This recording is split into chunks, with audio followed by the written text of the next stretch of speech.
Hi, my name is Franz Gramajo, and I own Lucid Automotive Aesthetics. We are an aesthetics shop that enhances vehicles. I've been doing this stuff since I was a kid, so more so, just out here to just tell you guys what I do. In a world filled with billions of people, there are countless untold stories waiting to be discovered. These untold stories hold the power to inspire, educate, and connect us. Whether you're interested in media, automotive, or just here for a good story, welcome to the Underline Podcast.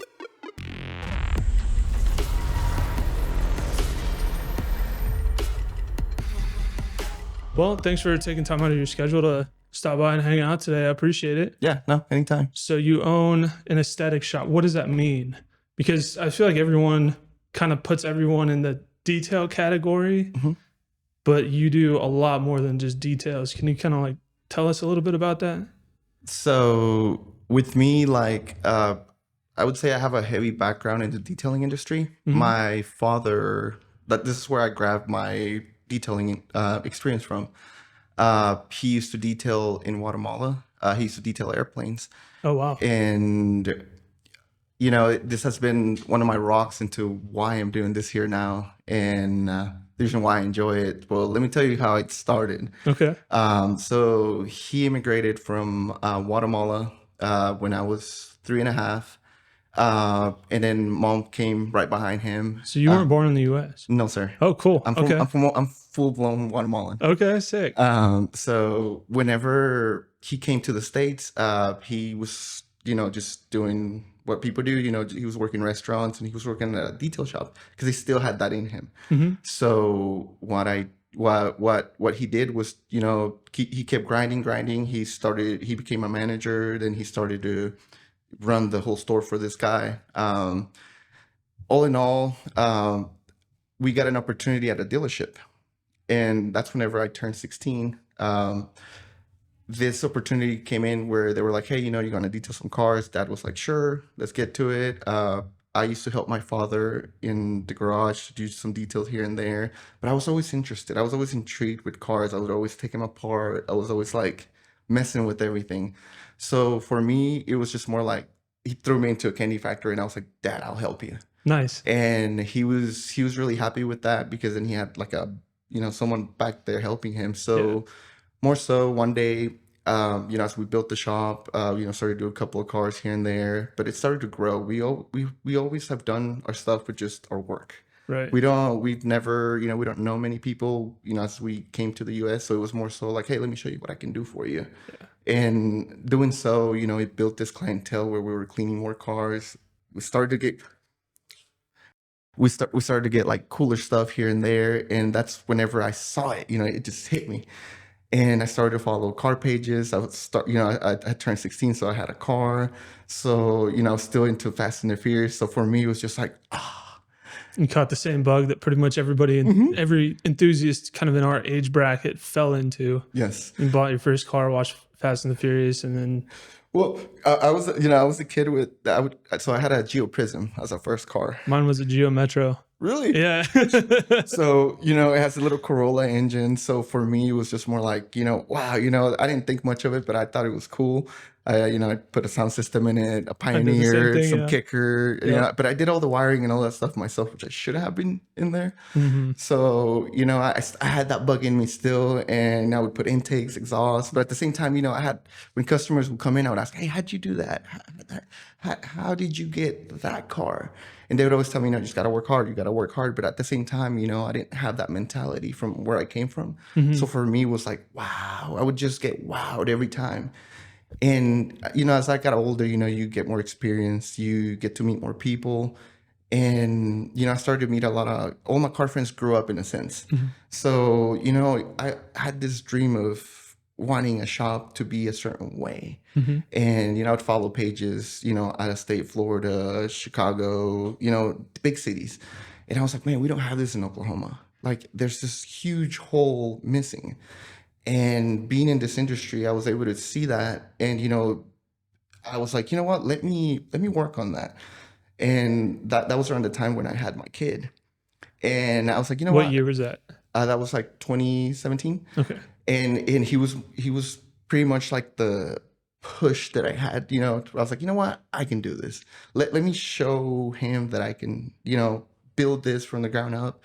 So what I did is a good friend of mine, Barney, he sells me all the chemicals. And one day he was just like, hey man, I have this ticket to go to Vegas. Would you like to come? And I'm like, Vegas? I'm like, sure. It's SEMA. Never was really big into it, but I always SEMA, okay. And I always saw people, you know, and I was like, this is cool, you know, sure.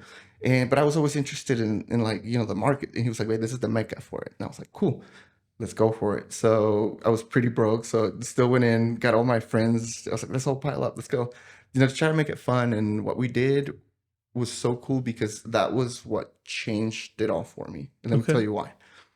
I talked to, so I went with a friend named Matt Mickley from Speedhouse. Yep.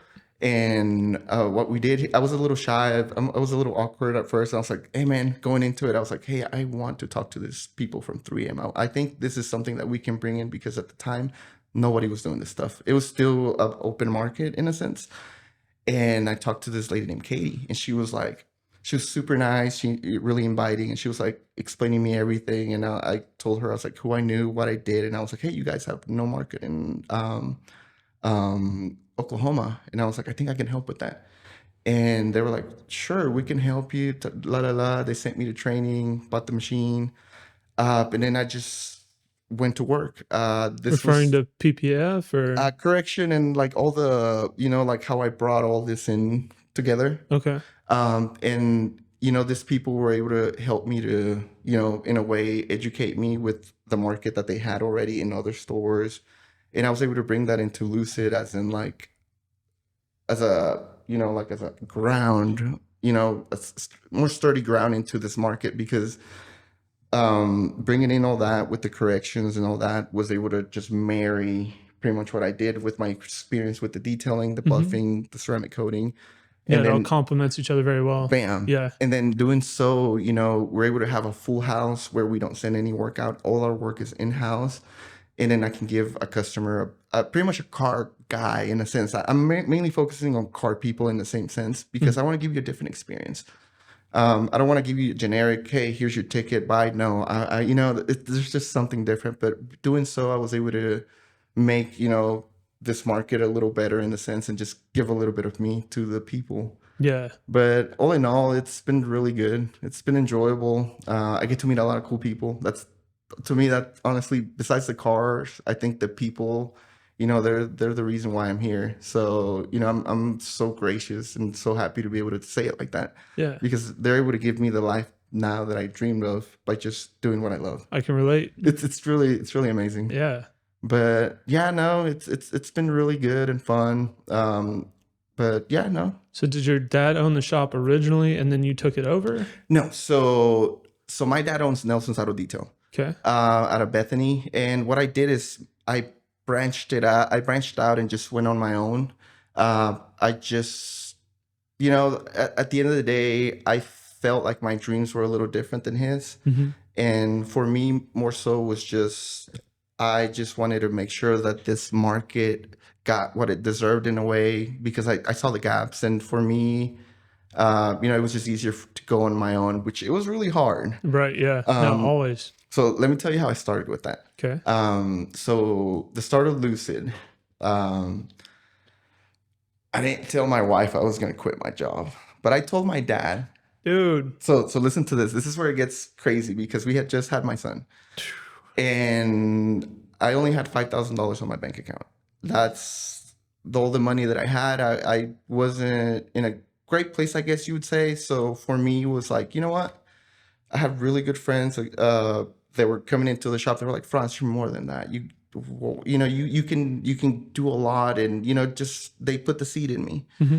And, you know, like doing so, I was able to just throw myself out there. I told the wife one day, I was like, hey, I think I got this. I think there's enough clientele for this. And she was like, are you sure? She was like, well, whatever you think you can do, as long as the bills get paid, we'll be good. I was like, cool, that's all I need to do.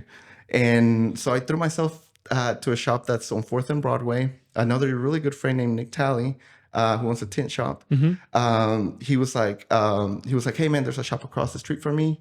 It's not the best thing. It was really, really crappy. But he was like, I think you can do this. And I was like, cool. You know, I was just mentioning to my friends that I wanted to do this. And I just felt, you know, that people cared. And he just called me randomly. He was like, hey, we'll help you clean out the front for you, blah, blah, blah. So one day I just woke up and I was like, I think I'm ready. Yeah. And, you know, it was one of those where I was really happy where I was. But at the same time, I had a dream. And I did not want to let my dreams just, you know, I wanted to do something. And I wanted to leave Oklahoma with something that, you know, that I worked really hard for. So I just threw myself out there. Remember, I had $5,000. So the shop was a cotton processing farm at some point. And it was really, there was like a lot of, it was bad. Yeah. There was no insulation. It was just wood, frame, and that's it. So what I did, there was no electricity either, and no electricity in the restroom. So what I did was I budgeted everything so cool in a way where I ended up buying the 1/2-inch insulation, the styrofoam one, the super cheap one. I bought only like 10 feet of metal walls just to like screw in, just so it can look aesthetically, at least on pictures. Yeah.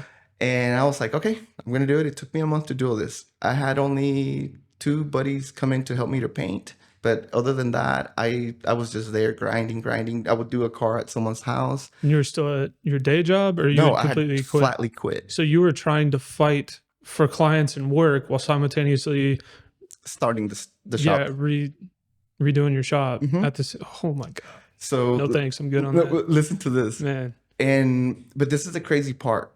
Whenever I threw myself into this, the market, you know, didn't know about the coatings, corrections, and everything in house. You know. Then when you started, that was 2017 as well. Yes. Okay. And all of the pretty much, you had all this shops spread out. You know, you had to go to 4 shops to get your whole car done. So, you know, I started to talk to people. You know, go out, shake hands. You know, hey, I'm doing this for you. I can get this done for you. And then, surprisingly, man, people just kept coming. And when I tell you, the place was horrible, like super, super bad. Like it was. I'll show you some pictures when we get a chance, but it was one of those that you would think twice before coming in to my store. But at the same time, people were like, well, I heard this thing's from so-and-so and so-and-so. And in a way, I was like so happy because I was like, wow, these people are looking past the building and they want me to do the work. You know, I was like, wow, this is really cool. And, you know, I wasn't looking at, I had pretty much my blinders on. So I was just grinding. And then one day I met a gentleman named Jay Cooper. Okay. Jay Cooper was... Jay's a character. You know, when I tell you that there's people that come into this world to change someone's life, that guy has been a good part of that. Okay. And one day, it was really cold. I was a little slow. We hit the winter. And, you know, I was on myself and it was just scary. So I was at Nick's shop and I was just hanging out with the boys. And Jay Cooper pulls up and he's like, hey, I'm trying to get something clear brought, some tiny little pieces. They all look at me and they're like, you need to talk to this guy. And he was cool, you know, I did that work for him, leaves, super happy, comes back in a week. It's like, hey, can you wash Aston Martin? Sure. Let me knock that out for you. You know, get it all done. He's looking at the whole place. He's like, man, your work is too good to be here. Like I'm surprised you're running this shit out of here. Yeah. And I'm like, okay, you know, and I was like, you know, that means a lot because I'm like, good, you know, it means I'm doing good for that. And he was like, there's a shop where Michael used to be, Michael George. Okay. And that's where he started. He started his business there. And I was like, cool. He's like, it's going to be available for rent. And I was like, all right. You know, I was like, man, I was 6 months into that shop. I had to pour all my money into it. I had to buy rolls. I was only paying myself the minimum to be able to live in a way. And I was like, oh crap. I'm going to have to move again, if I really want this. So I call my buddy Mark, and I'm like, hey, Mark, I've never gotten anything like this. I was like, I'm scared. And Mark is like, nah, we got it. I was like, so I needed somebody pretty much to level me out. And Mark was like, I got you. I was like, all right. Big changes like that are scary. Sometimes you have to have somebody, push you to do that. And that was another one of my boys that, he was like, hey, man, he's always there. So in a way, I was like, hey, I need help. Come in and let me come talk to this guy with me. I don't know him, And if he watches it, he's going to laugh, because in a way I was, it's been hard to do this. So, you expect people to want something if you do something, so I was scared. I was like, what is this guy going to want? Yeah. And I was like, sure, let's do it. We made an appointment, and well, no, let me retract. He kept bugging me about it. About moving? About coming to look at the store. Oh, okay. And I just wasn't replying. And for like a week, I was so busy with work, and I was like, I don't know, man. I don't know.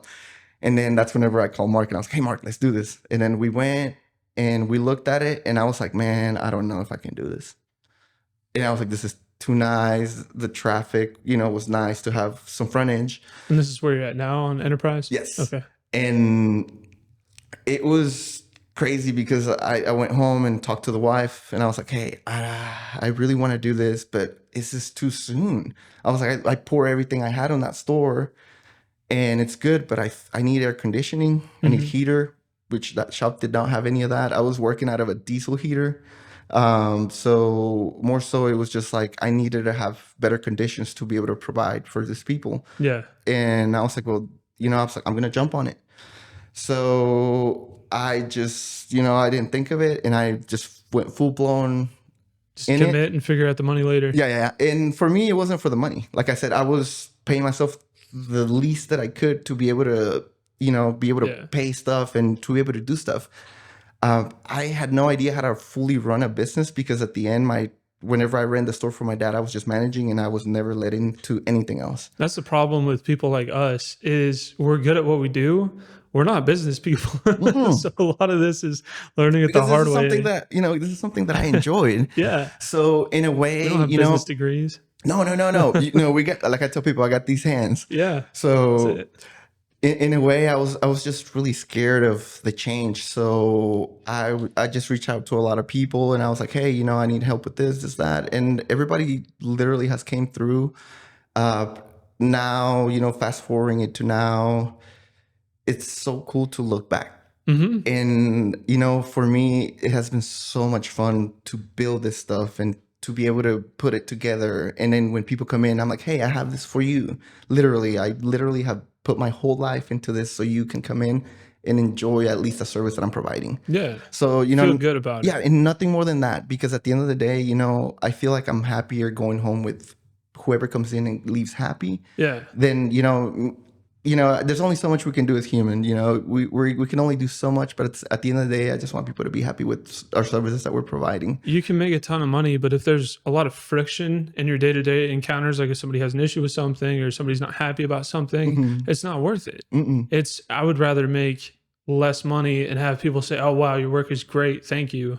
Yeah. And especially now. So, excuse me, things have changed so much now, to the point where 2 years ago, I decided to make big changes. And what that means is I had to let go of certain roles that I couldn't handle. As a business owner, I had to learn that. And that's when you brought your wife in? Yes.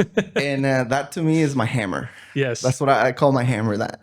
And bringing that woman in has been able to change literally absolutely everything. Nice. And what I mean by that, she holds the front. She does the sales for me. She does the accounting, all the back end work, scheduling. And that frees me up to be able to talk to people, to be able to manage everybody, to be able to, enjoy the people that I work with. Yeah. Because at the end of the day, I try to make the shop fun in that sense, because I don't want you to come in and work with me if if you're not going to like it. I want people to be happy, and smiling whenever a customer walks in, and, we're all happy working on your car. So I've been able to find car people also on the bottom too, but at the in the top, I mean, the wife has been able to let me, come out and show people exactly how, and what we're doing now in a better way. Yeah, no, man, it's pretty wild to think of it like that because I never expected to have a full team of people caring for cars just as much as I do. Yeah. In that sense, that's it's as easy as that, but they make it enjoyable for sure. Um, there's a lot. Sorry. No, I mean that's what we're here But for, you know. no, and especially now, I've been wanting to get more into the car stuff again. I feel like I've been so focused on the store and everybody that's working the store that I haven't given myself time. It's hard to take a step back from your work. It's addicting. Yes. Yep. So now that's what I'm trying to do more now. So like, try to spend some time with the people that helped me build it to try to, get back to the same people that have been able to help me to make it to what it is now. You want to talk about what you've recently built? Or rather what Trevor has recently built? So we have a little shop toy and it's something pretty different. Shop weapon. It's a rocket. Yes.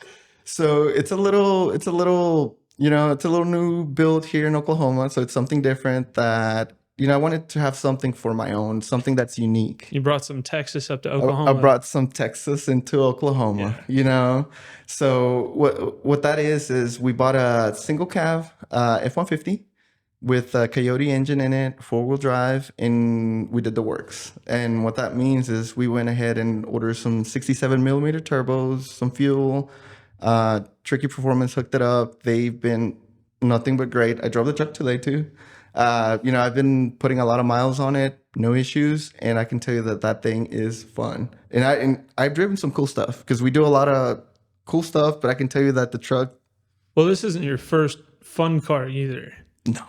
You've previously had a C6 Z06. You've had what are some of them? So we had the Corvette. I had a 135i with a single turbo setup. We took the twins out. Those get nasty. I've seen those move. And I am a Honda guy. Yeah. So yeah, you got the hatch too. So so that's where my roots come in to where I always wanted a hatchback. I feel like you talk to 95% of car guys and they're going to say they started with a Honda. And so when I was going to Votech, I would see a guy that they have an oil change place on 16th and Rockwell. And he drove a red hatchback. And, I was driving my little Geo Prism. Can't compete, but, so I would pull up and I'd see that guy ripping on that car, getting out on Reno. And I was like, So whenever I got a chance and I started to work a little more, I went and bought myself a RSX Type S. Okay. And back when the Ks were new and those were like the hottest thing out there. And not many people had them. So it was more like, figuring out the problems to be able to have a cool build. So we did a null motor build first. Mm-hmm. We did a supercharged build after that. And then we did a turbo build on it. Okay. On the same car. Yeah. And it's been fun. It caught fire once. It was one of those that I've learned. Yeah. And I've learned that I'm not a mechanic. So, I'm good at what I do, but I got to let other people do their thing. And, that was when I was trying to do some stuff, but it's fun. You learn from that stuff. Mm-hmm. But yeah, I mean, like, I had a 350Z2. That was my first car that's my second car after the Geo. And of course, I've had a ton of Honda dailies, B20, VTECs, a ton of, Hondas just to whip around. But I can't even tell you how many. So my second car was actually a gutted EG Coupe with a LS VTEC setup. I ended up putting Toyota bid cams in it and put King's ITBs on it. Had an LS trans. It would rev to 9,500, but the LS trans has the tallest gears. So with the RPM, I think I shifted into third. I think I shifted from third to fourth at 110. Yeah, so it sounded like a Busa, Yeah, it was just wrap out to infinity, and people are like, "Is he gonna just blow it up? Like, is he ever gonna shift?" Yeah, we were doing one of those Fast and the Furious. They're like, "Man, when is he gonna shift?" Yeah.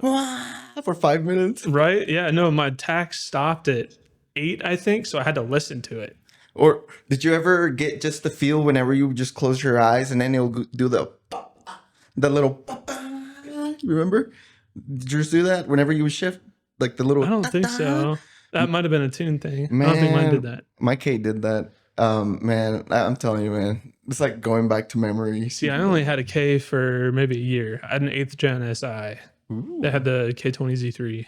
That thing was a turd. I hated that car. I hydrolocked it. How? It's just Oklahoma weather.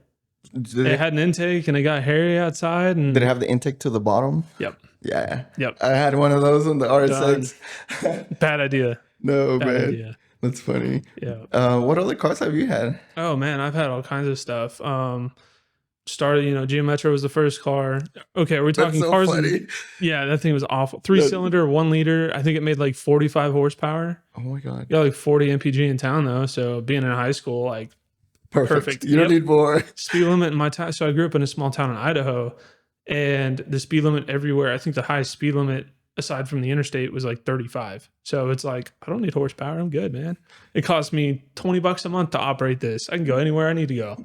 That's pretty. So, yeah. Are you talking fun cars, like enthusiast style cars, or are you just talking about cars in general?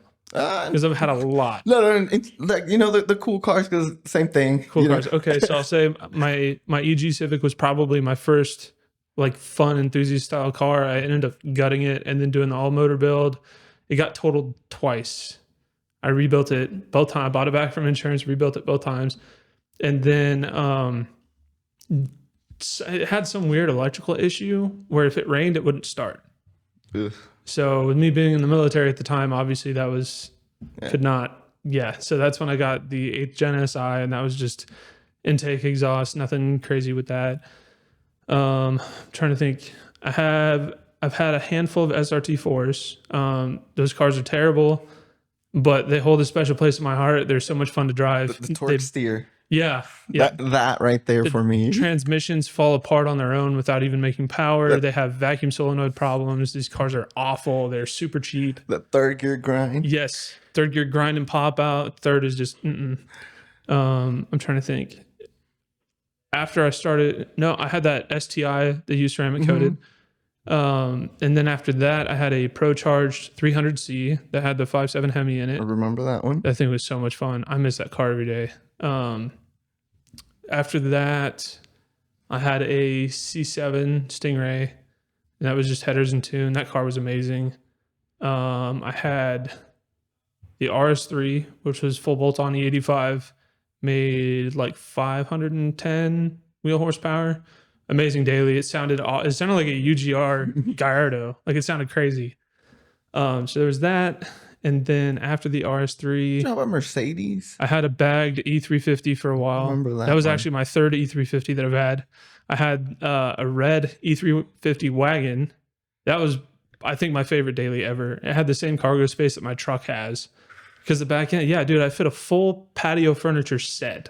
We're talking 2 chairs, a bench, a table, all the cushions in the back of that. You put a whole house together. Yeah, basically. The thing was incredible. And it got really good fuel economy, V6, all-wheel drive, super reliable.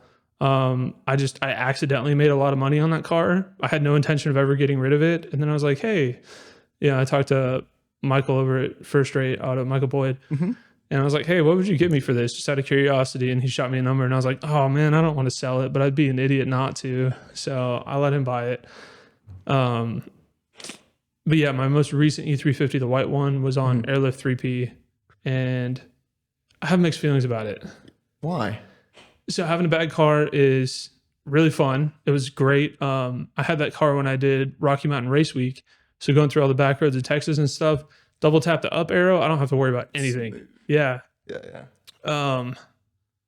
But it wasn't the most comfortable ride, and I'm not dogging on Airlift for that or Lions & Co. I think that's because I had it set up for the amount of travel that it had. Mm-hmm. You kind of lose some drivability. I think the more travel that it's set up for, the less smooth the ride is. Yeah. Because I could drive it, an inch off the ground, or I could have 2-3 inches of wheel gap, and that's a lot of travel to have. Yeah. So I think it has something to do with the bag pressures. I'm not super well versed with Airlift, but I think I kind of did it to myself. I think if I had a more moderate range of travel, it would have been a little smoother. Yeah. But driving a low car in Oklahoma is not the move, which is why I sold the E350 and bought my truck, because I just got tired of it. I moved out to Piedmont, and dude, there's a lot of stock ride height cars out there that just don't make it. Like, the roads there are insane. Roads are not your friend here. No, especially Piedmont. That place is super neglected. The roads are super uneven, crazy potholes. I mean, yeah, it's even a task for my truck to just take my kids to school. There's a dirt road I have to take my kids to school. I've been around. I know what you mean. Yeah, it's ridiculous. So yeah, I mean, I've had a lot of fun cars. Hoping to buy or build something maybe next year. I'm not really sure what I want to do next. There's a large part of me that wants to build like a diesel off-road vehicle. Like the OM606 swap is something that I want to put into something and take it off-road. Are you familiar with that engine? No, sir. It is a Mercedes diesel inline six, and they make about 450 wheel horsepower and are pretty easily able to put down 700 to 800 pound-feet of torque. People in the comments, correct me if I'm wrong, but I think that's ballpark about where it's at. If you do a big turbo, which you don't really need any other additional upgrades for that. You can actually just drop it in like a fat Borg Warner and just send it, just turn up the fuel pump because it's all mechanical. Roll some coal. Yeah. It's a really good old reliable mechanical diesel engine. There's no computers, any bullshit you have to deal with. So it's fantastic. So my good friend Chance has one in, I don't know if it's a full-size Jeep or if it's, I don't know what it is, some old, he calls it the Waggy. And this thing is amazing. I think it's on 40s and he takes it off-roading. He owns a Recoil Outdoor. Sorry, Chance. I botched your brand. I think it's Recoil Outdoor, but it's an awesome build. And, you know, I'm just like go fast cars, like loud race car stuff. Yeah. Is fun. But dude, I remember getting in and out of my Corvette. And my knees were like, dude, stop. You're too old for this. What? Yeah. So... Yeah, I think I want to do something kind of off-roady next. That would be fun too. You always want to like go out, you know, outside of what you're used to too, and just try new things too. The off-roading stuff is fun too. And I feel like it's a little more family-oriented because, you know, there's roll racing the Turnpike at 3 a.m., which is like bachelor shit, which...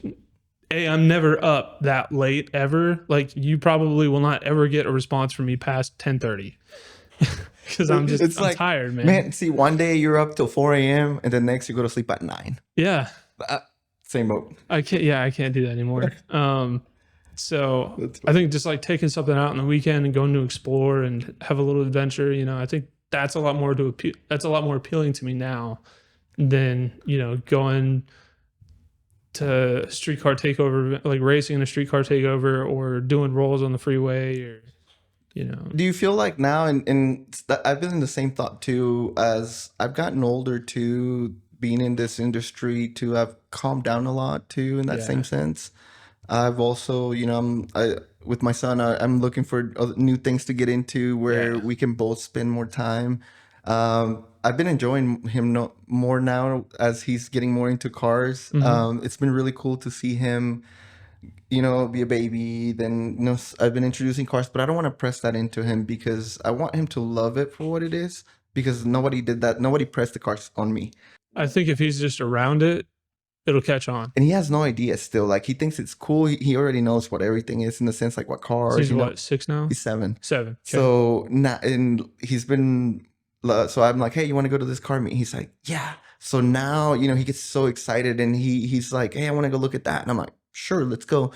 But it's so cool to have that. I didn't have like a dad that he was always working, and my stepdad, I mean, and he was always busy. He was not really a car guy. Yeah. And for me, everybody called me crazy for spending my money on.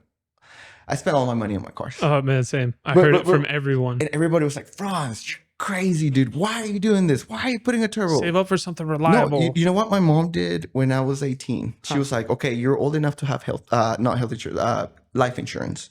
She was like, I cannot have you living the life that you live, driving the cars how you drive them without life insurance. So what I did is I called a life insurance guy, and he made my own policy.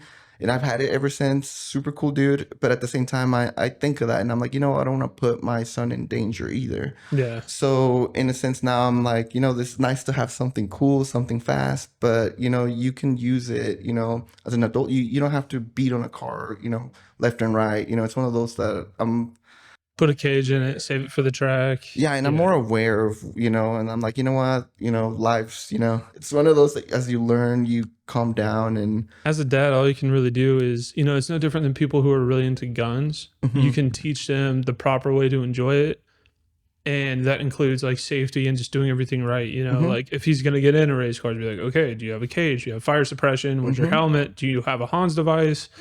You know, all these things. You could teach him how to do it properly to where if something does go south, he's covered. He's covered. And that's the part where my wife has been really pressing on me. She's like, don't. Yeah, women. And I'm like, but you know, I feel like I need that too, you know, because I need that balance. We don't hold ourselves accountable. We're like, cage, man, that's a lot of money. You know, I could get bigger turbos. And it's so bad, but at the same time, you sit there and you know you're playing your head. Okay, I can do this or that. And you're like, oh, let's meet in the middle. Yeah. But in the same sense, now I want to introduce him in different ways into the car world, where you know if he takes on, you know, I don't want him to do what I do, but if he wants to do it and he loves it, I'm gonna be right behind him the whole way. So you know, I want to make sure that I do it right in that sense. Like I don't want to mess up what I have with what I have. So that's what I've been working on, just trying to be. I feel like if you just include him and it's something that you guys can spend time over and bond over without being overbearing, then it'll just come naturally. You know, it was kind of the same way with me and my dad. So he's never been into race cars, or he is obsessed about keeping everything factory original. He buys OEM guy. Yes, like hyper OEM, like has to have the period correct window trim. And he has always bought older Chevys. I think he has one Mercury in his garage now, but cars that he remembers having around like his high school age. And he'll buy them, and he will, you know, he'll have it painted the period correct factory color. He'll have all the chrome redone. He'll go through a car to every last nut and bolt and make sure it is perfect. And he will drive it, like daily drive it for 3 or 4 years, and then he'll sell it and make a disgusting amount of money on it. And he did that probably from when we came back to the U.S. I think I was in 8th grade, and I think partway through my 8th grade years when he picked it back up, because we were overseas for 5 6 years. And when he started doing that, you know, going into 8th grade, I was kind of around that age where it's like, oh, hey, you know, what's all this car stuff about? Like, this used to be just a way for you to take me to my friend's house, but it's more than that. It's more than just a vehicle. What's going on here? Yeah. And so just he would do maintenance on it, and he'd be like, hey, this is how you change your oil. You know, alternator's bad on the car, so come hang out with me while I swap the alternator out. And I'm like, oh, you can make these go faster? Oh, you can make them sound cool? Hell yeah, man. See, and I feel like that sets the foundation for everything. And see, I feel like my dad, in the same way, my stepdad would always, you know, hey, sit right here, let me show you this. And I feel to a point he didn't think I was listening. Yeah, my mind was all over the place. I was young, I was trying to experience life, so there was so much going on. So it was just, but now, you know, now that I'm an adult, I'm so thankful for that. And I can tell you that if it wasn't for him putting that foundation, keeping me busy with the cars, hey, there's always work here. Hey, I'm gonna keep you busy.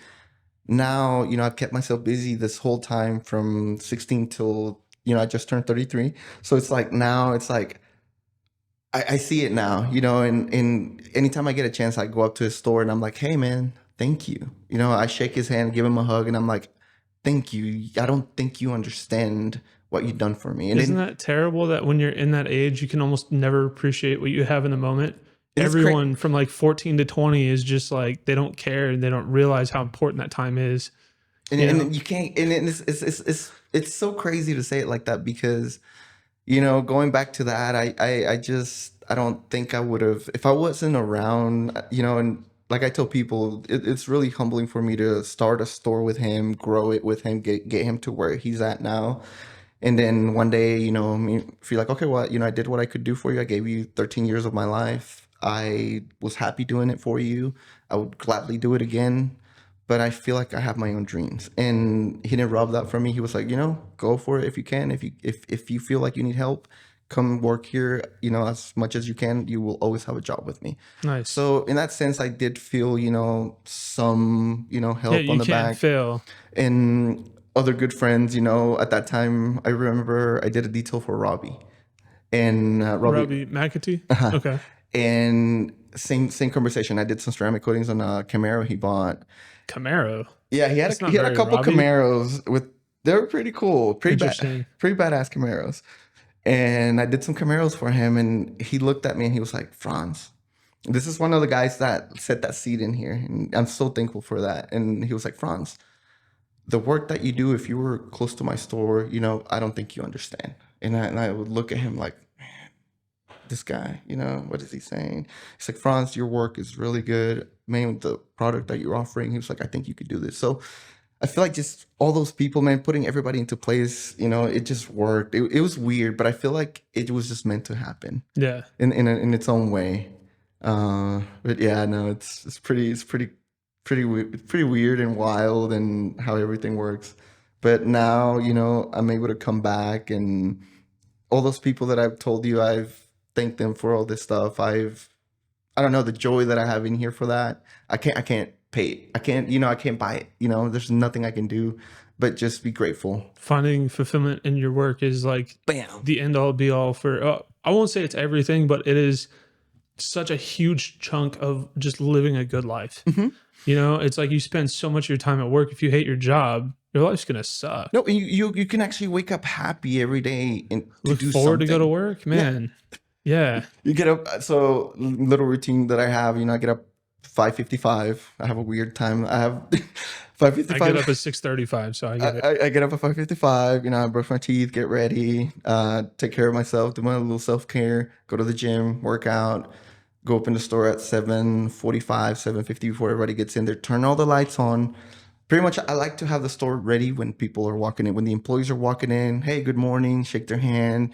You know, already setting a good environment. I think they could appreciate that too, that like everything is already boom on and you're there to welcome them in. Like that's just a good way to start your day from an employee standpoint, I feel like. And, you know, with that, you know, then they come in, relax. You know, I don't want people to come in stressed, you know, already. It's early, you know, you just got to go to work, you know. So I try to make it easier with that. But it takes some work, but it's enjoyable for sure. And especially now with the great team, we have 2 window tint installers that do protection film, and I have 2 ceramic coaters and prep people, which they do all the washing, prepping, and they feed it all to PPF. Do they do corrections as well? Mm-hmm. Okay. Yeah, and it's a pretty cool dynamic. I do feel that at some point we need a bigger store because right now we're at capacity. Yeah.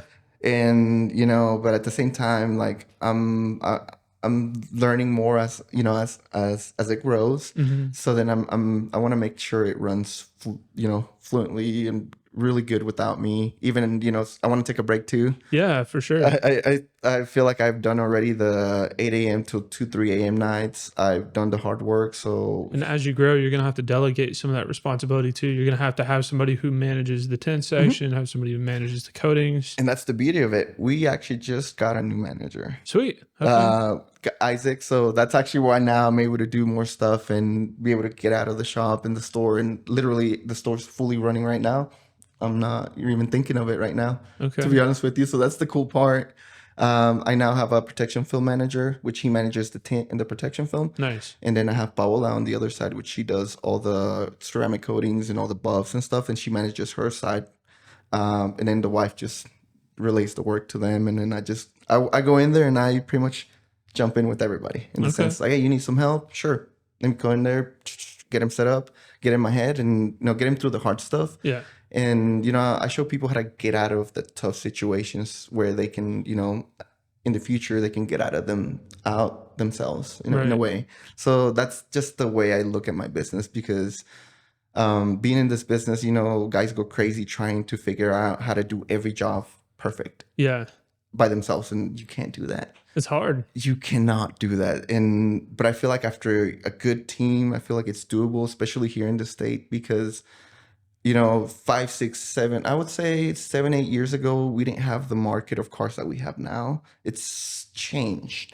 I went from buffing trucks, F-250s, Chevys, to, working on a lot of Oklahoma's best cars. So that's tough work. Buffing trucks, man, that'll wear you down. We did all the oil field stuff. I had an account in El Reno, close to El Reno, Cummings, Oklahoma.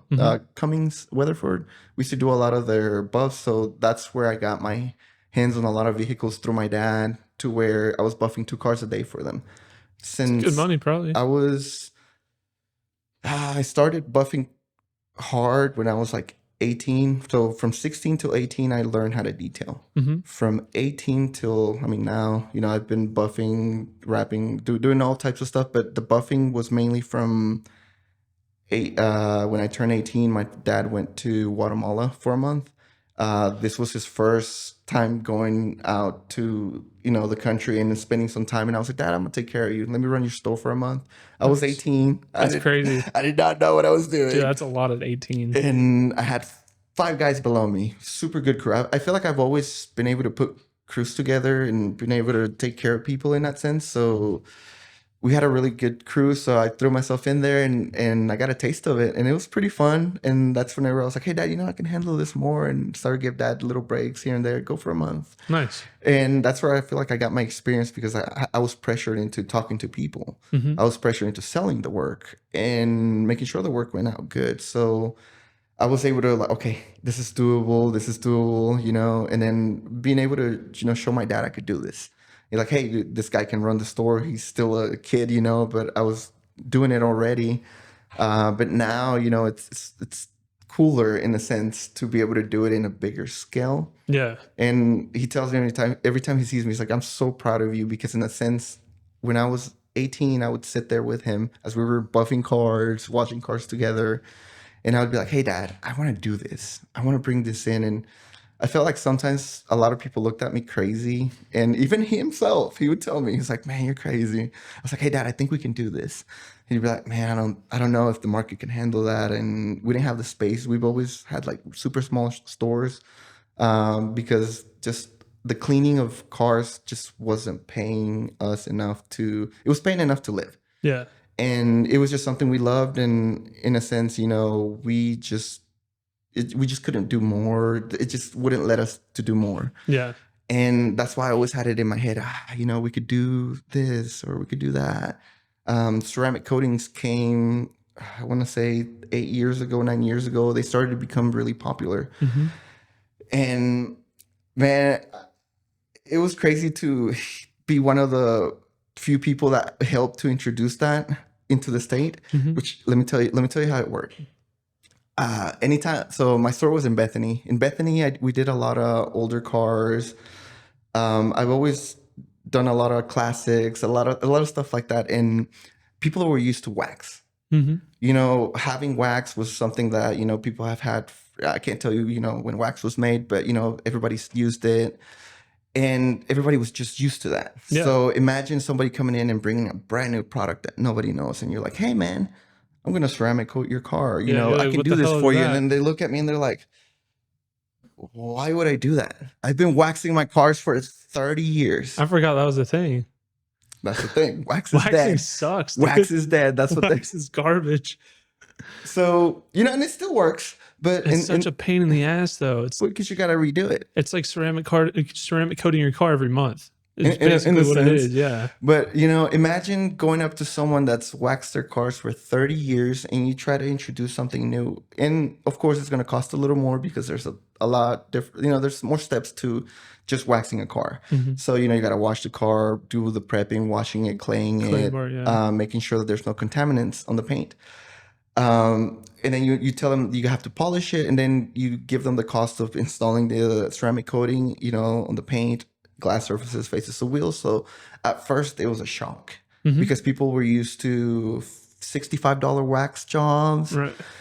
Which, you know, we happily did, you know, but in the same sense, people just were scared at first. So I had a couple big investment comparatively. Yes. What is your kind of lower end coating offering? Like $1,200, give or take, and but depending on the size of the car, the buffing that we have to do. But you know, it isn't. You know, it gets a little expensive depending on what you're doing, but also the quality that you get behind it. That's where you get it. Oh, dude, it's amazing. So imagine this. You know, like introducing that to people. People were scared, but you know, having really good customers and just good friends that trusted me in a sense. You know, and I'm like, hey man, I have this for you. I know you love your car, but there's this thing called ceramic coatings, and this is what's going to change the game. You know, and they'll look at me like crazy, and I was like, but it's going to cost this much. And I know it sounds a little bit more than the wax that you're used to, you know. But this can last, a couple of years where you don't have to see me every month. If you're a busy person, if you're busy on the weekends, if you like to wash your own cars, this makes it so much easier for you to do. It cleans up so easy too, way better than wax. And it's more enjoyable too if you like doing your own stuff, Yeah. so, just give it to me once and then you don't have to deal with me in that sense. And it's cheaper too, because let's say, if you're paying, this was back in the day prices, but now nobody touches a car for less than $100 to $150 for waxing. So, you add that up, every 2-3 months that you need that service. Pays for itself in the It first pays year. for itself literally in the first year. And when you tell people that, they sit there and look at you and like, wow, this guy's actually not crazy. Yeah. He's actually telling me something that could work. And they have coatings out there that last 6-7 years.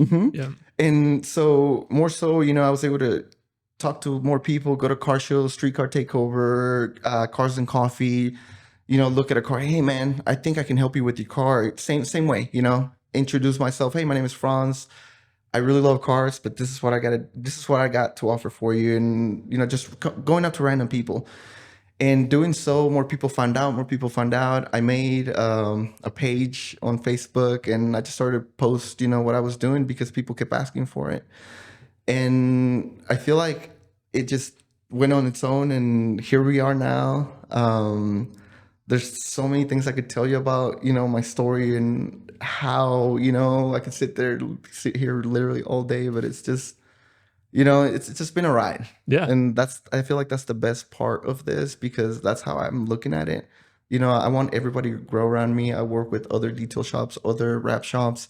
So in a sense, there's no greed in here. I want to be able to help other people, because those people have also helped me too, in a sense, to keep a healthy market in Oklahoma. Yeah. And in a sense, it's working. I feel like everybody's been really good. It's been enjoyable too, for sure. But yeah, man.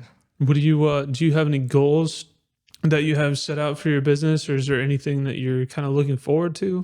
So right now we're looking into just containing what we have. We did expand about a year and a half ago. So we expand to the right side of the store. You bought that second suite. Yeah, we got it, and it's been more so like putting it together, making sure that we made that side the office. And behind that, we do all the protection film and tint. And then on the other side, it's completely walled off to where we can keep all the noise, all the washing, the buffing. So pretty much whenever you get to the store, I get to give you a little tour and show you what kind of cars I have. But it's been nice to have that, but I feel like we're ready for the next step. The next step would be, having more of a storefront, cleaner, new building, something like that. That's on the top of my list. But more so now, it's just been making sure that the team behind me can handle that. Yeah. Because we also don't want to grow too quick and, you hit the wall. Yeah. So it's one of those that in my market, it's something that you want. It's not something that you need. Yeah. You want a wrap on your car. You want a ceramic coating, but you don't really need any of that stuff. You have to be careful with the economy too. So you have to look at all that stuff, because in my industry, you see people come and go. Anybody with a brush can call themselves a detailer. Yeah. And I was that guy too. And in the same sense, I just have been able to look at the market differently, and I've just been tweaking it. And I want to be that guy that's always there. I've always been the guy that's always there. So it's made it to where people rely on that now, and they know they can trust that. So with the team now, it's just more so making sure that the market's good. And that's one of my goals, to get a store. I've been just dealing with the growing part of it, adding the new side, and making sure that it's running correctly, and it's doing that now. So it's not, now we're more into, okay, let's get the ball rolling. Let's get more stuff going for the store. Polish the process, streamline things, and kind of put it on autopilot a little bit. Yes. Okay. Because at the end, I don't want to grow too quick. Yeah. And, I don't want to be able to, I don't want to have 20 cars out there just sitting, people mad at me because I can't get to their cars. Yeah. So that's the other thing that we've been able to dial that in a little bit. Right now, especially, I'm working on training with everybody. I train everybody that comes in here to the store. So I like to sit there and explain everything, hey, this is how it's done. I literally take months of training for people. But now, it's easier to be able to do all this stuff like that. we're also gonna get into other stuff with 3M, but that's gonna, you guys are gonna see that soon. I can't tell you all my secrets. New product or new service? No services. Just to help with the community. There's more holes in the market that I feel that could be filled. But I want to make sure that what I have at the store is completely down before we get into more stuff. Yeah. But yeah, no, with that, it's going great too. That's good. That's good. Yeah, I think I met you not too long after you moved in there, because that was 2019. I was fresh. That we were introduced. So that was 6 months, 8 months after you moved into your current location. Yes. Because that wasn't long after I started working at Exotic, which was fall of 19. Yeah, because I think it was the winter. We're getting into the winter of that year. Yeah, I remember that. And that's whenever it was just me and like another person. It was me and another guy. I think so, yeah. That was it. And, you know, it was a more open space too. There was no walls or anything. Nope. Excuse me. So when you would walk in, it was me hanging out, working on people's cars. So it was like a different vibe. But now But it worked because there was only two of you, so you just do one car at a time. There wasn't like this assembly line process that you have now. No, and more so now, like with the, you know, having an office space, having Denise explain everything, you know, then I grab the customers and walk them, then show them someone else's car. And I feel like when you show someone else's vehicle, you know, and it looks really good, you know, they relax and like, okay, you know, if he can handle this car, he's going to do a great job with my stuff. Right. And I feel like that's been the thing where we've hooked people where we're like, hey, you know, this is working, you know, let me show you so-and-so's car, you know, and a lot of people know each other in that same scene. So they're like, oh, this is so-and-so's car. Wow. Yeah. You know, so it's one of those two that it works. It helps, yeah. Yeah, no, and it helps too. People really enjoy that part of it because it's like they're going to a car show, but not really because, you know, we're not a huge store. We're only sitting on 5,000 square feet. But at the same time, you know, when it's full and you'll see anything from a GT500, McLaren, or, you know, a Honda Civic. Right. You know, you have no idea what you're going to walk into. And that's the best part because that's the wow factor. And in a way, I feel like I own like a Pit My Ride shop in a way because, you know, you bring me a dirty car that needs detail buff, it needs all this stuff done. Sometimes we get those older ones are the coolest ones though, because you get to literally see the full transformation of it. You know, they have no idea what they're going to get themselves into and they don't know how far we're going to go. But at the same time, whenever they come in, they're like, wow, I had no idea it was going to look this good. What was it that you showed me a photo of? I think it was like a C4 Corvette or something. Yes. And I think that thing was like sun faded to hell and it looked brand new. So it really brought the paint back to life. That was crazy. So what happened with that one is I get a lot of customers that they try to do their work themselves. You know, a lot of do-it-yourselfers. Hey, don't get me wrong. I'm YouTube certified too. Sometimes it takes more than a YouTube video to get done. I feel like we're all YouTube certified. Yeah. So with that, you know, I had that guy bring me a car and it was all scuffed. He was like, hey man, I saw on YouTube that you could wet sand with 800 and I did 1,000 and then 3,000 and then I bought this buffer that the guy said, but man, I tried it, but it's just not working. And I looked at it and I was like, man, I don't even know if I can help you, man. You know, it's one of those, I look at them and I'm like, I'm like, okay, let me see what I can do. But he did it hard, like pretty hard on the hood. The full car had it too, and left it with me for a couple days. You know, we had enough clear in it for you to level it out. Yeah, we went ahead and went back with 2,000 just to level that out. 3,000. We didn't. I was like, hey man, if we burn a little something, you know, I'm sorry. I don't know what you did before me. Right. But gladly we didn't do anything. Couple burn spots better than a whole new clear coat. Paint job. Yeah. No, and gladly nothing happened. So we got his stuff done. I can tell you that guy about shit his pants. Oh, I bet. And it's one of those that I'm like, hey man, just sometimes you gotta leave stuff to the professionals. Yeah. And I'm like, and that was a big job. I mean, just looking at it, even without the swirls, just the condition that the clear was in, I wouldn't have tried. I mean, I guess because it's like it's already pretty jacked up. So like, why not try it? And you know what? It's nice to try it too, because then you see, you know, hey, sometimes, you know, people can tackle it. And I've seen a lot of people do really great work. So in a sense, I became, you know, anybody can do this. You just got to put a lot of time into learning and perfecting the craft. But not everybody has that time. Man, I was impressed. I'll tell you what. I had to buy a new hood for my Civic when I was like 17, and it was just a matte black, and my car was Acura Supersonic Blue Pearl. Do you know that color? So the whole car was that color, but the hood was like this flat black, and it looked awful. My friend was like, all right, well, you're 17. You can't afford to paint match this because that's going to be $1 billion because this has like pearl and all kinds of other crazy shit in it. Yeah. So he's like, we can leave it black, but we can make it look good. And I'm like, how are we going to do that in your garage? Dude, he hit it with like 4 coats of just gloss black from Walmart. And then I think he wet sanded it, and then he buffed it. And then he got can clear, and then he wet sanded it and buffed it again. And I was like, dude, this looks better than Mako. Like I am blown away right now. And it held up. It didn't fail in the sun or anything. It held up until I sold it, which I had that car for probably 3 years at least. Oh my God. Yeah. So I was like, I'm telling you, that's hey man, it works. Sometimes it works. Yeah. And it just depends too on the person too. If some people have it, and that's pretty cool though. He knew what he was doing, I guess.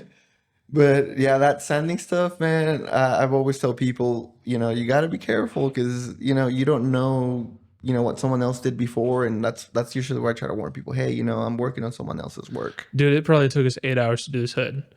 We did the prep work. We sanded the hood bare metal. Yeah. And then we did primer, and we laid the paint, sanded that, did the clear, sanded that, buffed that. And yeah, it took all day. It might have been a 2-day process. Now that maybe letting it dry. Letting it dry. I think I left it in his garage for 3 days, I think, just to be safe. Because it's like, I don't want to do 2 days of work and then put it on the car and screw it up. I would have been pissed. Driving it, paint comes off, and you're like, oh my God, dude. No, that was my 8th gen SI. You know how those Hondas in that year, like the 09? They fade. Dude. The hood the paint and just dissolves. Uh-huh. I sold it to a guy, and I think I saw it 2 years after I sold it. What color was it? Black. Black? Yeah. It was terrible. Yeah, it looked so bad. The clear's like really thin on those. Yeah. It just falls apart. It looked like trash. Dang. Yeah. So looked fine when I sold it. So it sucks to be that guy, but No. Man, if you could get yourself, let me ask you this. Dailies. okay. What's a cool daily that you would buy right now if you could buy one? My truck. Your truck? So just anything or like something that meets my needs currently, because I'm cursed with having to carry all this crap around with me, when I have to do it. This stuff might have fit my Mercedes wagon, maybe, probably if I folded the seats down. Yeah. So I feel like I'm kind of stuck in the truck market right now just because of the stuff that I deal with on a day-to-day basis. If I didn't have this equipment and I could pick any daily, dude, give me a genre, like SUV, truck, car, price range. Can you narrow it down at all? That's hard. Let's say $100,000. 100 grand. 100 grand daily. 100 grand daily. E63 wagon. Okay. Probably. I'm a huge Mercedes fanboy. You're still going to come back to that? Probably, dude. Probably. Those things, man, the 4-liter is dead reliable. It makes gobs of torque. It's all-wheel drive. It's a wagon. And then the sound, too, and the comfort. Oh, it's yeah. like you get speed. You get comfort. Yeah. And you look good. Yeah. You get everything. Everything. Man. And I think it gets kind of okay fuel economy on the freeway for a 800 horsepower twin turbo V8. I think it gets low 20s on the freeway. It's not even, you know what I've been thinking? I've been seeing a lot of the BMWs, the M3s. Uh-huh. Man, I'm like, I keep looking at them. Those new G80s are dumb. I'm like, But Josh's, he launched it, and I thought about suing for whiplash. Like, dude, that thing is so fast out of the hole on the street. Like, if he ever did, like, no prep. Yeah, he's the reason why they don't let all-wheel drive people compete in small tire anymore. It's because it's just not even fair. No. So G80s are nasty. I don't like the way they sound. Really? I think most BMWs don't have a great exhaust note. Like, you look at the M4 Comp, right? Beast of a car, sounds like a wet fart. Well, I feel like that's the V6 of it. I don't know if, I'm the not. inline 6? you know? Yeah, maybe. I don't know. Well, you have the 2J. That sounds great. And that's where I've been stuck with like the 135. I still have that love for that love and hate for BMW. Yeah. So I'm like, The M5s are awesome. I just love, you know, like M8s are really cool. Man. The 4.4, can't go wrong there. It's just No. everything they put it in is super heavy. So it's not super fast. Mhm. But I feel like that would be my 100 grand like Dude, daily. you know what? I got so much shit for this. People said so many gay jokes after I said this when I was at Exotic. I love the i8. Really? Yeah. People are like, dude, the car's so like- dumb. Like the fake engine noise, blah, blah, blah. I don't care about that. It's fun to drive and it's really economical. It makes like 400 horsepower. It's not slow. Yeah. It sounds really cool, even though it's a hybrid 3-cylinder. It sounds awesome. Man, And it's so comfortable, and just the seating position, the interior, it's so fun to drive. but man, it's hard to get in there. You said you don't like the Corvettes and stuff. It's worse. Yeah, it is a little bit worse. Mm-hmm. I think they're cool though. Yeah, okay, maybe I wouldn't daily it. I don't know if I could See, do that's that. I'll get knee surgery, then I'll daily it. That's like the worst car because I feel like anytime I got gotta in one of roll those, I had into to it. I'm like, Yeah, it's like a 720 kind of deal. Mhm. Yeah, It's not fun. great. Not great. They're cool once you're in it though. that They're yeah. fun. They're not. It's not the fastest thing, but I think they're pretty neat. You know, you can be in something comfy and that handles good and get like 40 miles to the gallon. And it looks, you know, and it has an exotic look to it. It really too. does, yeah. So I feel like that you can take with They too. look like a supercar, but you can get one for like 40, 50K. Already? Oh yeah, dude, it's a BMW. Like I've not looked at the market. Are you serious? Last time I checked, and that was probably well over a year ago. So I'd imagine, Dude, those things were expensive. I think they were pretty close to 100 when they came out. It might have been over 100 MSRP, but like low mileage secondhand, I think they were 70 or 80. And 40, I think 40, they're around 50, 50-ish depending on. That's not bad. mileage and condition. Yeah. Throw a wrap on it, or you know, something make it cool, and just go Yeah. whip that around.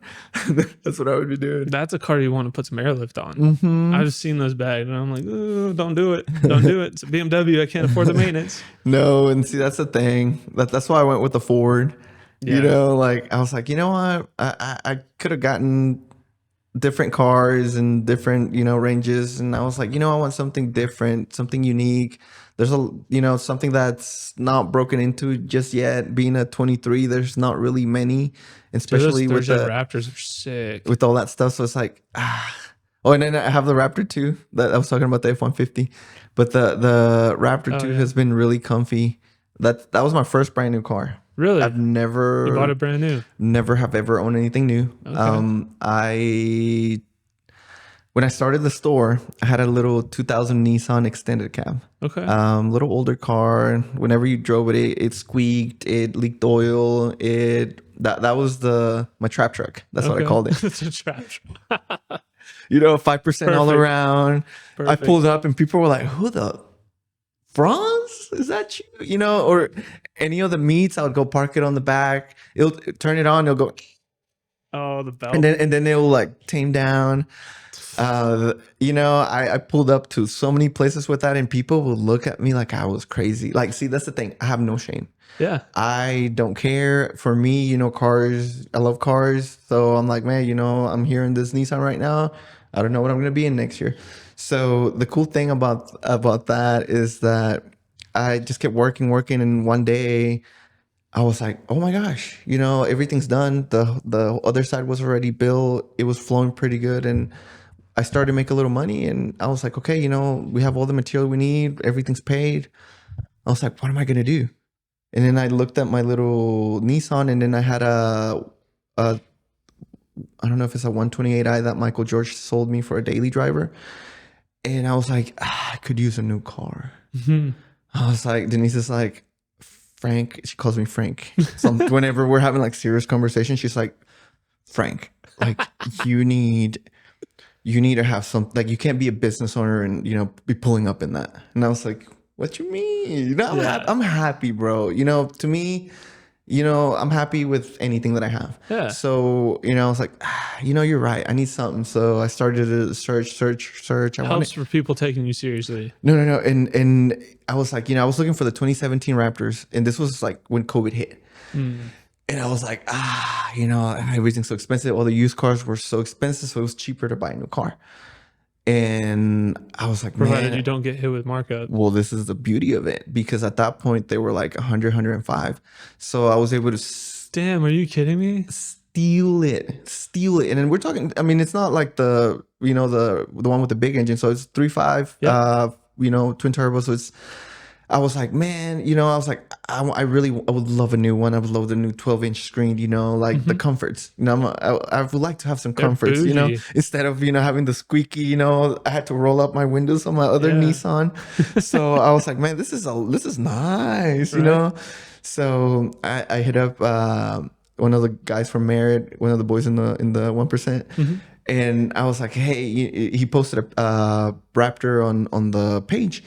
And I just kept looking at it. I was like, man, I want a 17, but I gotta cuff it up for the new one. I was like, all right. So I'm pretty impulsive. So I was like, you know what? I'm gonna do it. And I just threw myself in it. And I was like, you know what? It's going well. I think we got this. And I can tell you that my life looks different in a way that it's so nice to have nice things. Yeah. But to me, it's still a car, you know. I don't see it as anything else. It's just more so I'm so happy to have something that's comfy, to where my customers have allowed me to have that. Right. And they have allowed me to have some comforts to where now I can come and happily do this stuff for you. Yeah. So in a way, that's how I see it, because, you know, I don't think I could have what I have if it wasn't for them.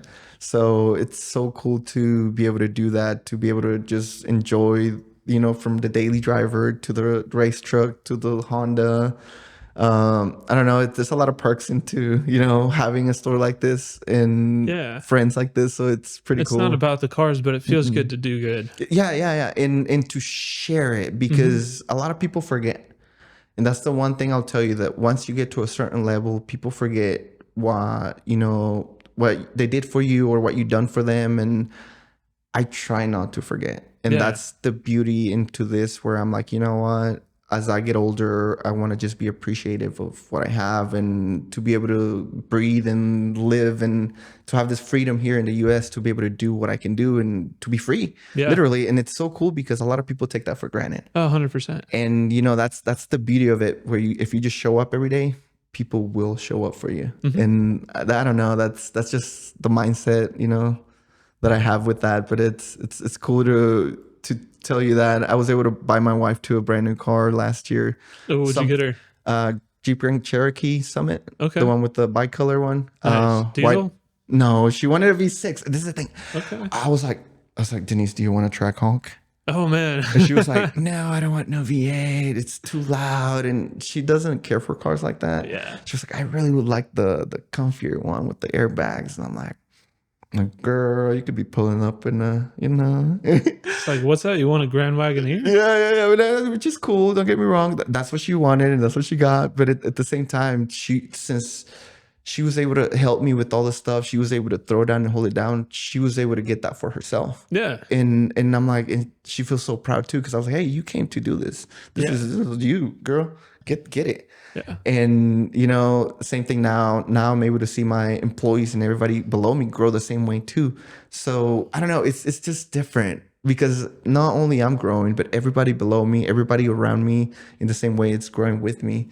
So it's enjoyable to see that. And, you know, like I said, for me, it's just about the cars. Yeah. I have no bone in it. I have no agenda. I could care less. You know, for me, if there's cars, I'm going to be there. Just like helping people and being appreciated for what you're good at. And that's it. At the end of the day, because think about it like this. Friday comes around.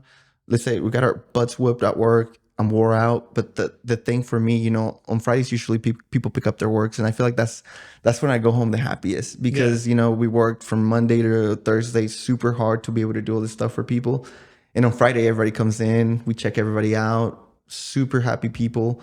I really hardly ever have to deal with anything, to be honest, when it comes to like any of that. So it's super enjoyable, because it's other car people. So like they understand you. Yeah. I don't know. It's different. So I'm not just working for, you know, your general public in that, in the same sense, like, which I do still, but in a way they see it. Yeah. It's different, and they allow it, you know, for all that stuff to flow a little better. But yeah, I mean, I get all in my when I talk about all this stuff, but it really does. It does it for me. I feel like in a way, I'm healing a little boy that had to fight to get to this, because people might see it now and they're like, oh, cool. But not many people know of, the stuff you go through on the back end. Like, maybe that's why I'm so appreciated with this. I've have nothing. So I'm gonna tell you a little bit. I'm gonna share some background for you. When I was 3, my mom separated from my dad, my biological dad.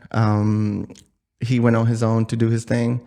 Mom met stepdad. Mom left me and my sister from age 3 till 11 in Guatemala with some family. And she was working out here the whole time, saving up to try to bring us from Guatemala.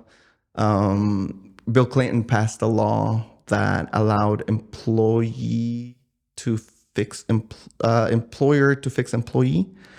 And my dad didn't have the paperwork. He was just working how you work when you come from other countries.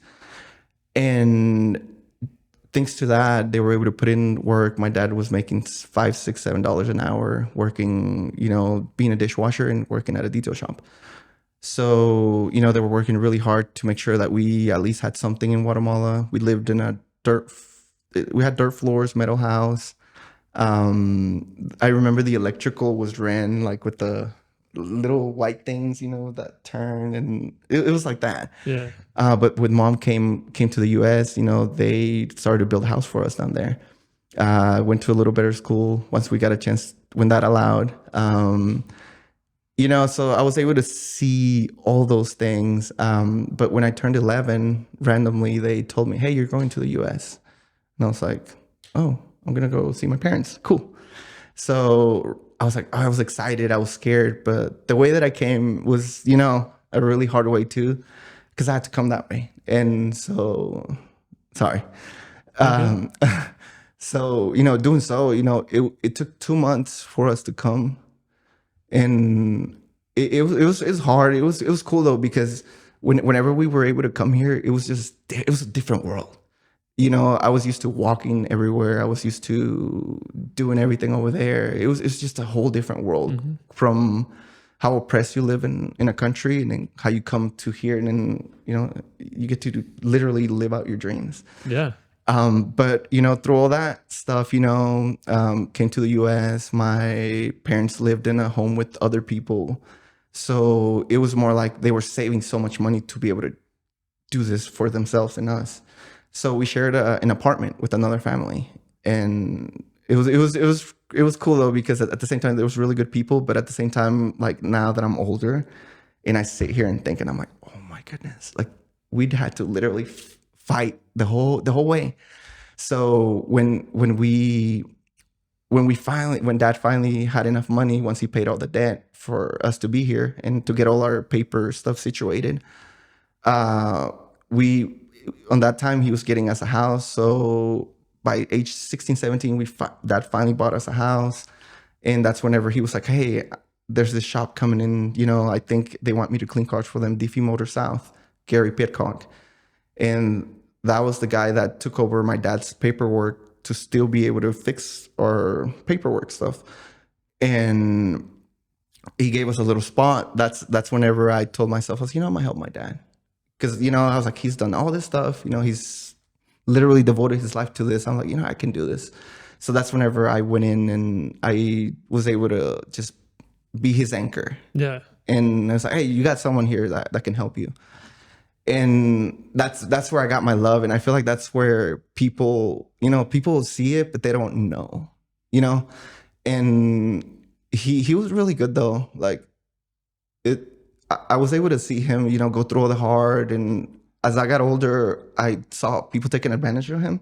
And I was like, So that's whenever I started to step in. And I was like, no, Dad, this is how you do it. Let me help you. And we were able to get us a little store. I was able to help him grow. And, I feel really happy to where he's at right now. He's super cool dude. He would take his shirt off, to help you out type deal. But in a way now, I feel like that's what's built me to love this. Yeah. Like the fight. Yeah. You know, like I have fought since I was a little kid.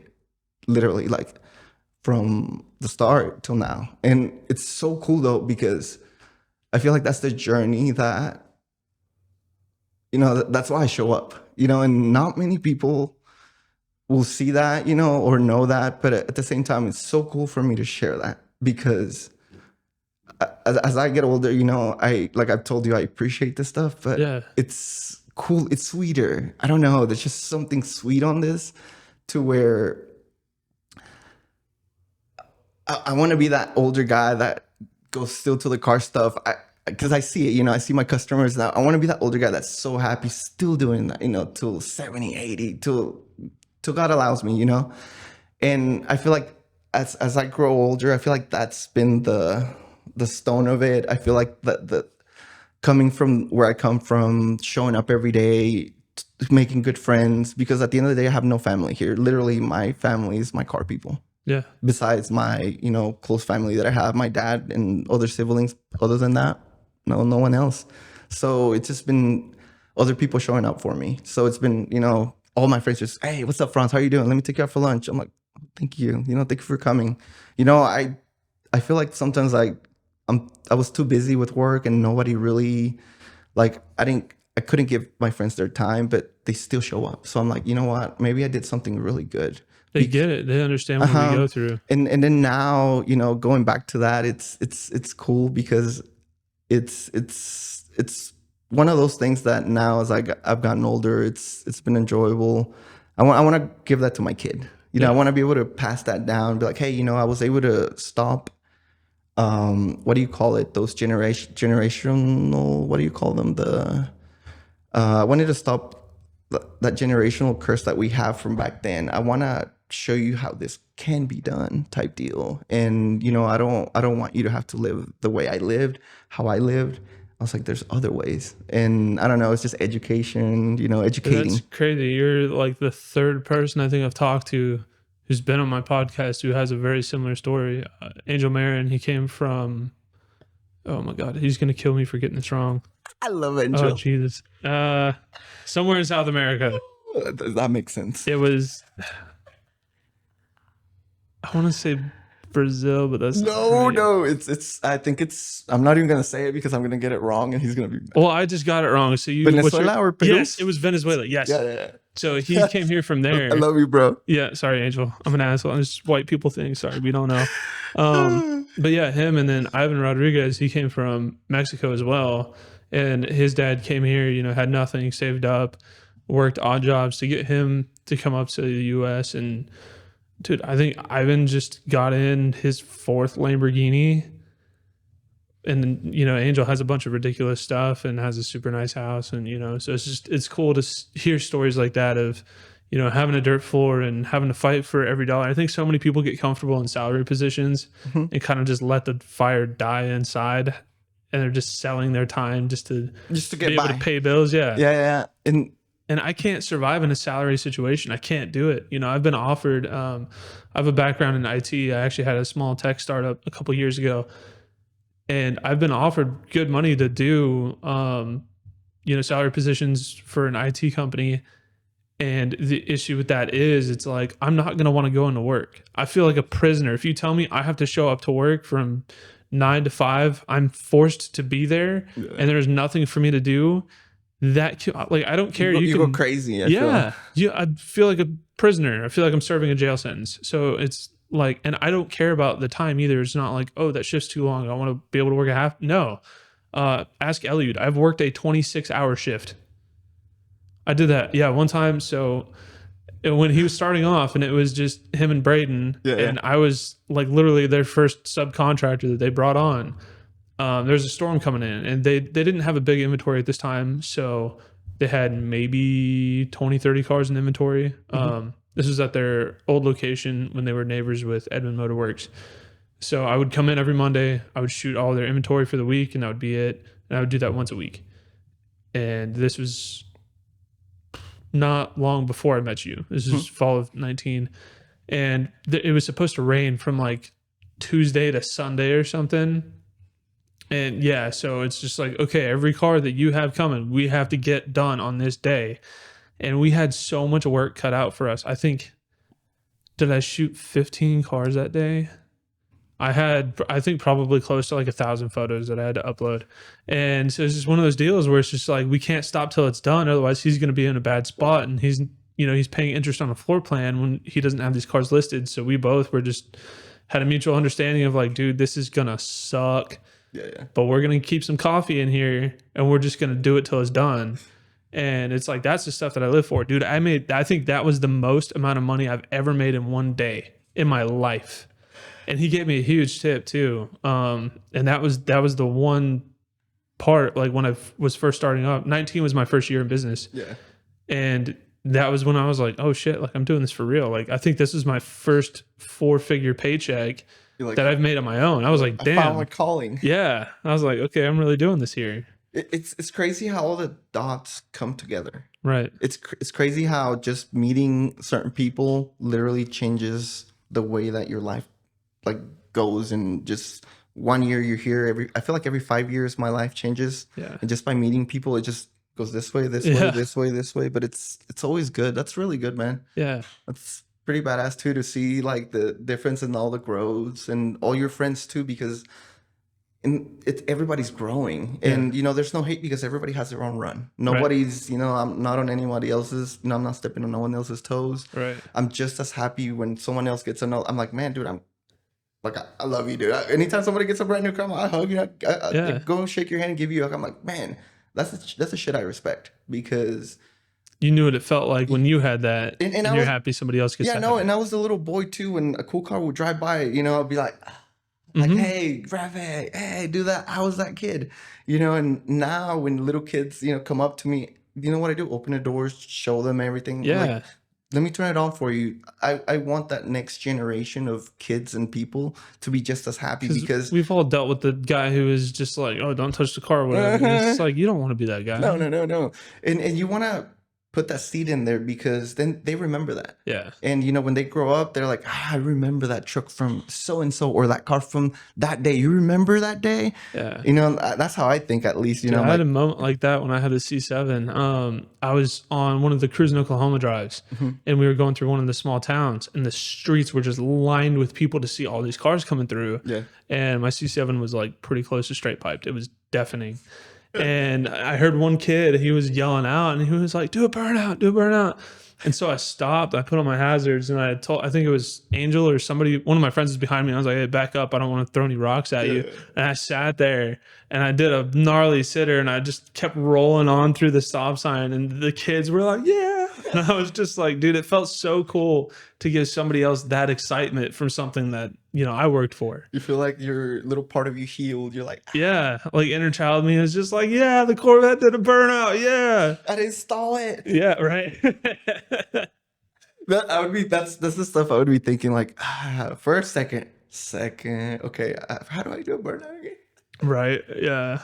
I probably would have messed it up. Oh my god. But yeah, this is one of those moments where it was super happy. Like I was super happy because I brought that for somebody else.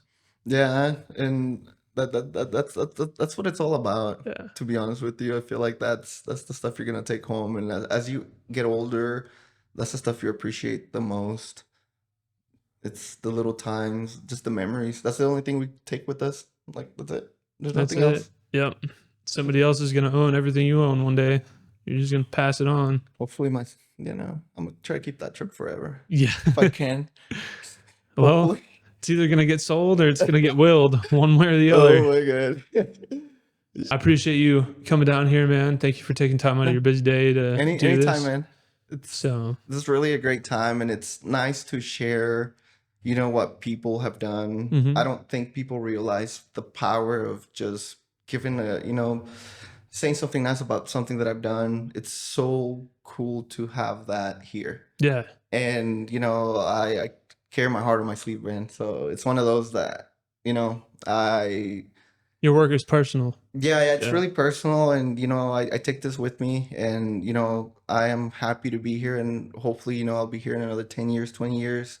I don't think I'm going anywhere. I hope not, man. I'm fighting for this. Yeah. And I really want this. So, I don't think there's a day that I've woken up mad about going to work. Right. And I don't think it's coming anytime soon. Right. So, if you want this, you're going to get it and I'm going to go get it. So no, thank you. Thank you for having me here. Yeah. I really, really enjoyed this. And I'm really happy to have shared something, from me to everybody. Like, it's really good. I feel like I'm a person that I always like to keep to myself. Mm-hmm. I don't like to really get into stuff. Been more of a lone wolf in a sense, but I want to break out of that more, and I want to be able to just be there more for everybody too. So no, thank you for this. Like, for real, it means a lot. Absolutely, man.